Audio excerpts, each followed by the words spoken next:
आपण पाहत आहात लोकप्रवाह न्यूज 24 तास प्रत्येक घडामोडीवर लोकप्रवाहाची नजर।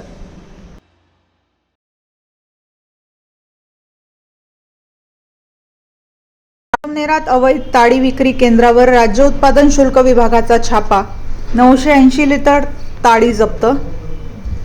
अहिल्यानगर जिल्ह्यातील संगमनेर शहरात राज्य उत्पादन शुल्क विभागाने अवैध ताडी विक्री करणाऱ्या केंद्रावर मोठी कारवाई केली आहे। महाराष्ट्र दारूबंदी कायद्याअंतर्गत करण्यात आलेल्या कारवाईत 980 लिटर ताडी जप्त करण्यात आली असून सुमारे 35,800 रुपयांचा मुद्देमाल हस्तगत करण्यात आला। 16 जुलै रोजी अधीक्षक ऋषिकेश इंगळे यांच्या मार्गदर्शनाखाली निरीक्षक YR सावखेडकर यांच्या पथकाने नाशिक पुणे रोड लगत जाणू स्मृती निवास इमारतीच्या गच्चीवर सुरू असलेल्या अवैध ताडी विक्री केंद्रावर छापा टाकला। या कारवाईत आरोपी आकाश रमेश शिंदे याच्या विरुद्ध महाराष्ट्र दारूबंदी कायद्याच्या अन्वये गुन्हा दाखल करण्यात आला आहे।